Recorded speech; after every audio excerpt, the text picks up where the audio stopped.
So the longer version of this paper is a response to this book, to the promises and insights and limits of Nunes's diagnosis, his critical diagnosis of the problems with all of the Occupy movements, the social movements and struggles that basically started around 2011, from Occupy Wall Street all the way through to Nuit debout in Paris in 2016, and then of course the Gilets jaunes movement. And I developed a response with the theory of passions an interpretation of the theory of passions in David Hume that I developed in this book. And I'm still actually quite happy with the conceptual framework in this book, despite some critiques from colleagues. And I think it's got some potential for responding to Nunes's work. For reasons of time, I'm not going to speak about this work. Okay, I'm just going to try and set out the basics of the theory of passions, because it's quite an interesting little conceptual device, and see what can be made of it. So, a theory of passions, based on Book 2 of David Hume's Treatise of Human Nature, shows how political organizations both function and dysfunction day to day.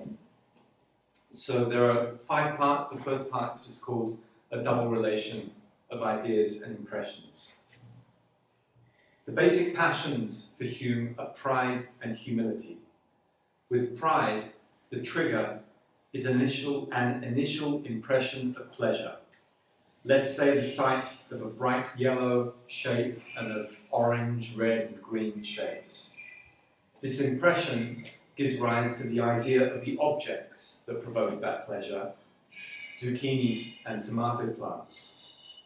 In turn, the imagination associates this idea with a second idea, the person's own self, myself.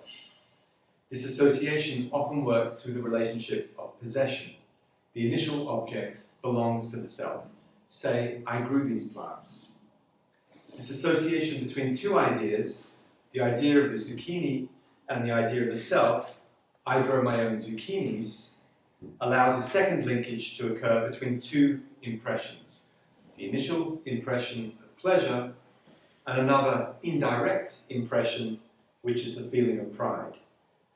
That feeling of pride has a degree of intensity, and the self, which for Hume is nothing but a temporary bunch or bundle of impressions and ideas, the self is located, it comes to presence on that scale of intensity. So there can be a mildly proud self, a moderately proud self, and an intensely proud self. For Hume, the self comes to presence and through this locating mechanism, which was triggered by a pleasurable impression. Now, when the trigger is a painful impression, I put a very large dent recently in my car, the self is then located on a degree of humility. And that happens every single time I see the dent on my car. Okay, so these are temporary locating mechanisms, and they have a certain duration, and they overlap. The other 2 primary passions for Hume are love and hatred. The same mechanism of the double relationship of ideas and impressions is at work. And the trigger is an initial impression of pain or pleasure provoked by the idea of a salient quality in another person.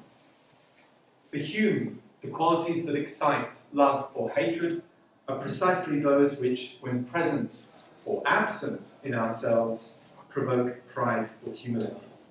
Beauty, wit, virtue, knowledge, and good humour. The idea of one of these qualities is associated with the idea of the whole of the other person, and this association of ideas facilitates an association of the initial impression of pleasure with a second indirect impression, which is the passion of love. Love and hatred locate the self on a scale of intensity, but they also locate the self either within a minimal group, in the case of love, or as separated from another self or group, in the case of hate. Love and hate are fundamental in group formation and in the formation of rapport of repulsion. And I want to insist that it's important to realize that despite these terms love and hate, they actually cover a whole range of feelings. So very, very mild distrust or dislike is actually just a degree of intensity of hatred. And the other thing that's super important is that, in line with, I guess, a whole series of thinkers like Machiavelli, for example, the relationship of hatred is actually a very stable relationship. Right? There's no negative connotations associated with it. It doesn't lead to dispersion of the social body. It holds together the social body in a particular way. Okay? So both love and hatred need to be taken into account when growing and sustaining a political organisation. A new member joins your organisation not just because she agrees with your political line and has read your publications and likes your slogans, but because she finds the Socialist Party creepy, she dislikes Mélenchon's posturing, she distrusts all centrist parties, and she absolutely hates Macronists. Her hatreds help locate herself on your organisation. Part 2, Compound Passions and Social Hierarchy. Yelitsa, you are the guitarist in a punk rock band that you started with a mate in school. You're touring the country regularly, headlining shows, but still they will not play your songs on the radio. You turn on the radio and you hear a familiar voice singing an unfamiliar song. The lead singer, without telling you, has recorded a pop rock ballad with a television talent show star, and it's playing on the radio. David Hume can help you understand the situation. The initial painful impression, hearing the song, the horrible song, and recognizing that voice, gives rise to the idea of a vice, treachery. This vice is associated with the idea of the lead singer as a whole person, which facilitates an association of impressions and provokes hatred of him. Hatred is thus the first passion making up this compound passion. But the same painful impression and the subsequent idea of vice also provoke humility, since the idea of the lead singer leads to the idea of oneself and of the band, and once the lead singer's commercial collaboration comes to light in the punk rock community, they will bring shame on the entire band and damage its reputation. Through the passion of humiliation, the band is now located lower on the scale of social ranks with regard to other bands. This is a compound passion, since there has been a transition from hatred of the lead singer to humility. It's a collective passional mechanism in that it's triggered by someone or something else, and not me. Yet for all that, as part of the group, I am now located by humility. This involvement, this being caught up with each other, is the basis for collective responsibility. We are all exposed to the consequences, the impressions, of each of our actions. Now there is more than one scale of ranks in the world of punk rock, although there is a dominant scale, which I'll call raw power. For each self, individual group, there are different scales of ranks, and the pride and humility that locate you as higher or lower on those ranks than other groups are at work all week long. They are volatile, they are mutable, they continually compensate or exacerbate each other, and they also fall into patterns. So what kind of scales of ranks are at work for political organisations? Within the organisation, it might be how many years have you been part of the organisation? From without, it might be the size and the reach of the organisation. But from the perspective of someone who is thinking about getting involved, the scale of ranks at work is savoir-faire. Compared to other organisations, does this organisation seem to know what it's doing? Does it know how to bring about change?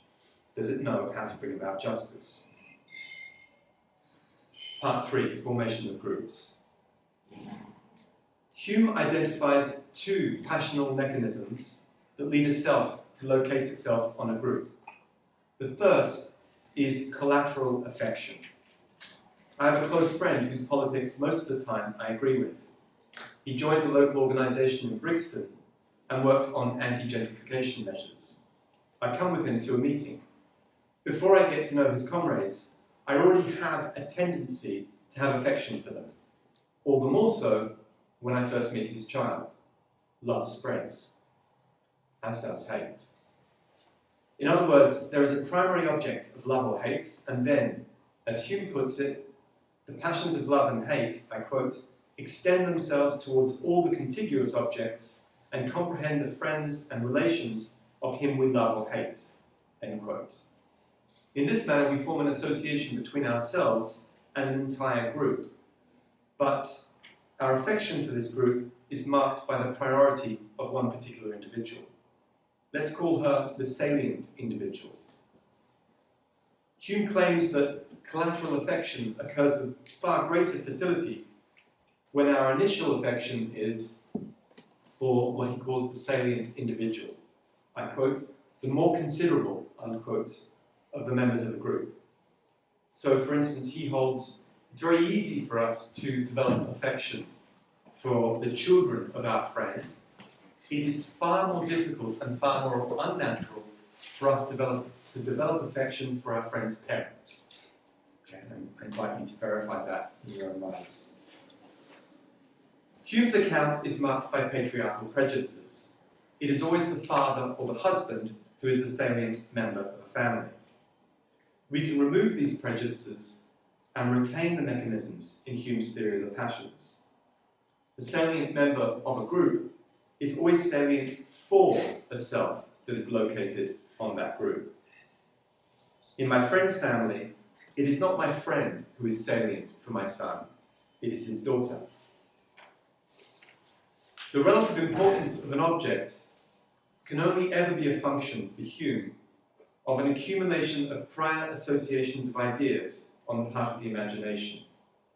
Whatever appears important is simply whatever object more people have imagined, or whatever has been the object of more intense passion, or the object of more frequent passions on the part of the same person.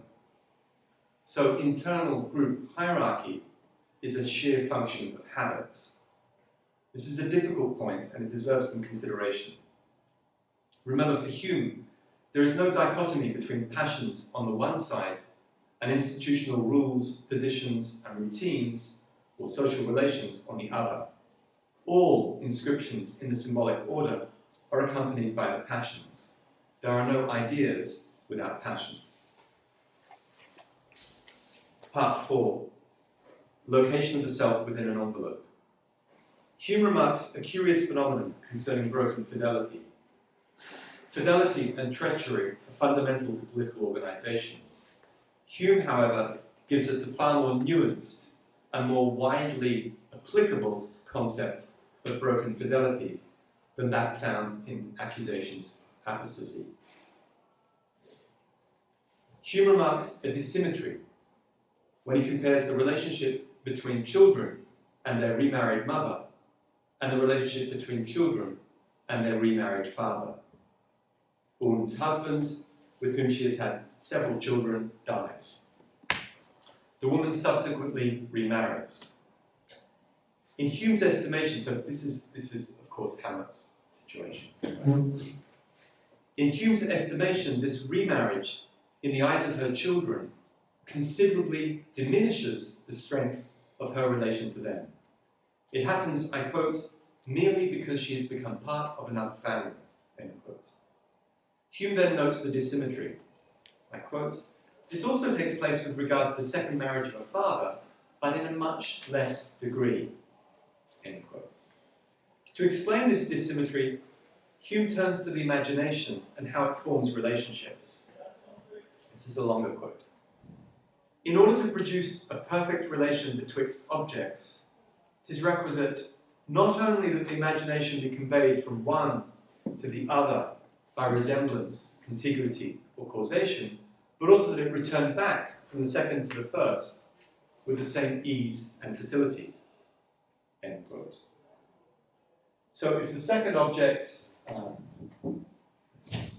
so I'm going to draw a diagram, so you have C is children, M is mother, NH's new husband, right? So, like that, okay. So if the second object, the mother, also entertains a strong relationship of contiguity, resemblance, and causality with a third object, the new husband, then the imagination will be conveyed from the first to the second and then to the third object with great facility, okay, but then led back less easily to the first object, okay. In the case in question, I am the first object, the mother is the second object, and now she has strong relationships of contiguity, not only with the new husband, but with new children, of which she has 3. Right? And so the imagination, Hume concludes, cannot, I quote, return from her to myself so easily, and thus my relationship to my mother is weakened. But why? Why does this not occur in the case of the father's remarriage? Here Hume reintroduces the theorem of the salient individual that we met in the mechanism of collateral affection. That is to say, the imagination, I quote, goes easily from the view of a lesser object to that of a greater, yet it returns not with the same facility from the greater to the less, end quote. As such, according to Hume, when I think of my remarried father, my imagination is not led with facility to a third object, his new wife, because she is a lesser object than him. In contrast, when I think of my remarried mother, my imagination is easily led to her husband, and I should have drawn this differently, because he's a far greater object. Right? Hume says the remarried father is not sunk in the new relation that he acquires. Okay, so just to do a quick diagram.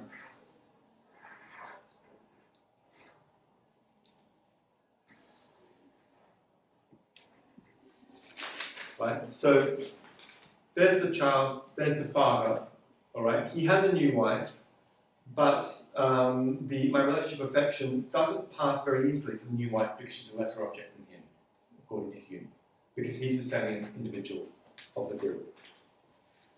Okay. Hume says the remarried father, I quote, is not sunk in the new relation he acquires, end quote. To be sunk in a relationship is not a metaphor. It is a topological concept of a kind of location of a self. The remarried wife is sunk in her relationship to her new husband. This position means that her ability to form and to maintain relationships is not destroyed but curtailed. And reciprocally, the ability of other people to form and maintain relationships with her is also curtailed. So this analysis offers us the concept of a local form of oppression. Okay? So the salient individual, the new husband for the remarried mother, is a kind of, you could call it a gatekeeper. That's another term we use in English. But it's he's unintentionally a gatekeeper. Right? It's merely a function of his social position in the family which turns him into a gatekeeper. Okay? So, with a nod towards Badiou in Logics of Worlds, I call the position of being sunk in a relationship being placed in an envelope. Take the position of the remarried father. Hume says he is not sunk in a relationship. We can say the husband may be raised in a relationship insofar as his ability to form and maintain relationships is augmented by his new family, as is the ability of other people to form and maintain relationships with him. If the imagination does have a tendency to return with facility from lesser to greater objects, the more lesser objects a patriarch surrounds himself with, the more people's imagination will travel to him as the greater object. In this case, the remarried father is the envelope. His new wife and children are placed inside the envelope. Now we can use the concept of the envelope to understand how we relate to other individuals in our organisation when we perceive them to have acted and taken decisions in a way that harms the organisation. Hume uses the example of enemy nations, that it can be easily adapted to factions within a political organisation. Hume says, in order to form a stable relationship of hatred with an enemy, a single impression of harm to oneself due to an enemy's action is not sufficient. An action in itself does not last, he says, but I quote, passes in a moment and is as if it had never been, end quote. The relation of an action to its cause, its agent, I quote, is too feeble and inconstant to be a foundation for the passions, end quote. The passion of hatred is secured only when an intention is attributed to another self. An intention lasts beyond an individual action. It could give rise to further actions. An intention provides a passional location for our judgment. It allows us to grasp agency, to grasp another person as the cause of harmful action. So, Hume says with regard to the enemy, we can never think of him without reflecting on these qualities shown by the intention, end quotes. So the individual to whom we attribute a hostile intention is thus sunk in relationship to that intention. The intention is the envelope. We can only ever relate to the individual through that envelope, which is the hostile intention. Say that a significant number of members of a political organisation think that the leadership committee is making mistakes in the campaigns it chooses, in its communication, in its attribution of responsibility to certain individuals. These disaffected individuals are on the edge of leaving the organisation, or worse, of defecting to a rival organisation.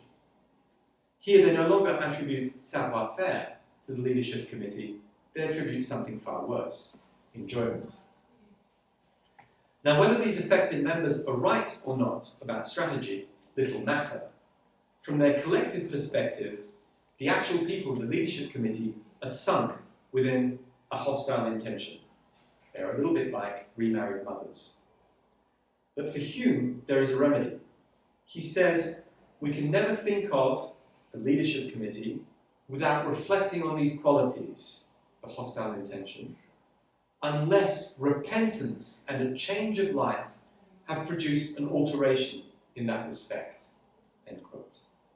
In other words, only massive and drastic change can remove the habitual attribution of a hostile intention. Organisations are strengthened when their members no longer say they act, but we act. Organisations are sustained when their members take collective responsibility. Using Hume's terminology, how would one bring about what Nunes calls distributed leadership? The trick would be to ensure that as many members as possible feel like they are involved in the action. Their self must be located by pride or humility on the action and its consequences.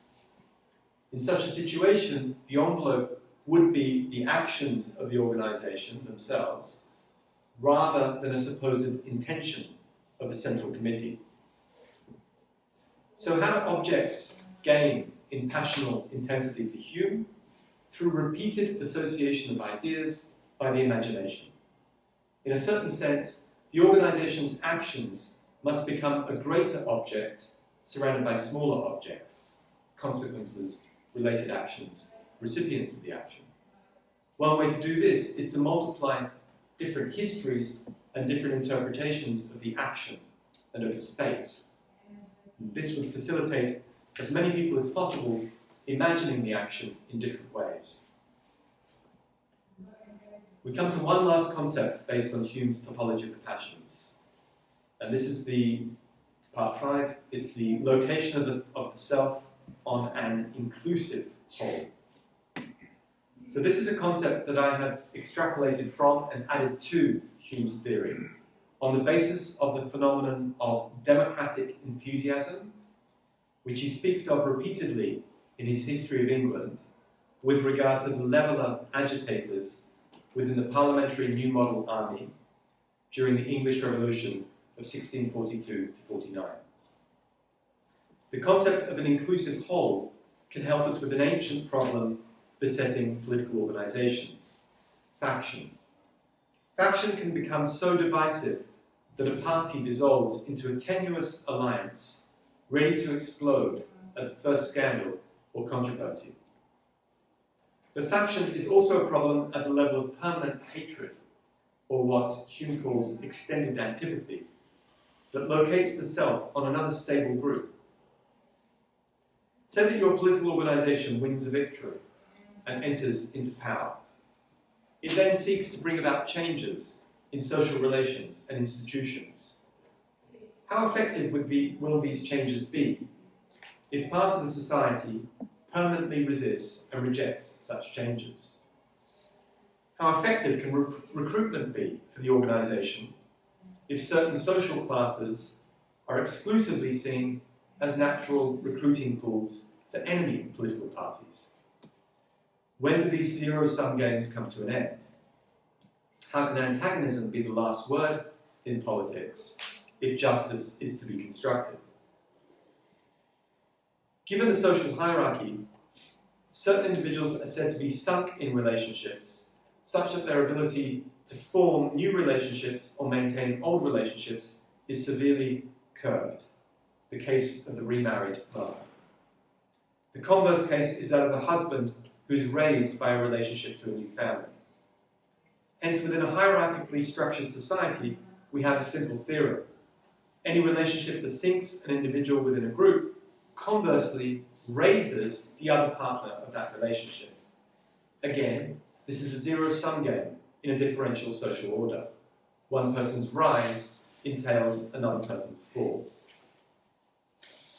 In my terminology, when an individual is sunk inside a group, he or she is placed inside an envelope. When an individual is raised in a group by a relationship, that individual is the envelope. What then might be the whole? The hypothesis is that an individual or a group is located in a relationship to the whole when that relationship raises them without conversely sinking any other individuals or groups. In other words, the whole is an object that increases to a maximum our capacity to form new relationships and maintain old relationships. And it does this without curtailing the capacity of other individuals or groups with whom we are related to form and maintain their own relationships. The possibility we are envisaging here is that of a location within an object that does not entail any restrictions on new or old relationships. At the same time, location with regard to the whole does not entail a new form of independency or splendid isolation. To be raised out of all envelopes is to be able to form relationships with all other individuals and groups, regardless of the passions of love or hatred and the subsequent group formations and repulsions. For Hume, there are salient members in exclusive groups, for instance, patriarchs in families, and they function as metonymies of that group. But in the inclusive whole, there are no salient members. In mundane terms, the whole is simply what includes all groups and individuals without rank or differentiation. To be located in relation to the whole is to be presented with the equal locating of all other groups and individuals within the whole, a kind of bringing together. So the whole is an object that neutralizes all differential locations of individuals on the social ranks. In other words, it makes equal, it's a leveler. As a simultaneous location of all groups, it neutralizes any pre-existent repulsions between groups. The whole is as much a moment of dissolution and letting go as it is a moment of binding and holding together. So what might this mean with regard to political organization? So first, I hold that location on an inclusive whole plays a role in transmission. When a new member is recruited, or when a recent member manages to recruit a new member for the first time, or when a recent member writes an article for the organization's newsletter for the first time, it offers a non-paternalistic way of paying one's dues.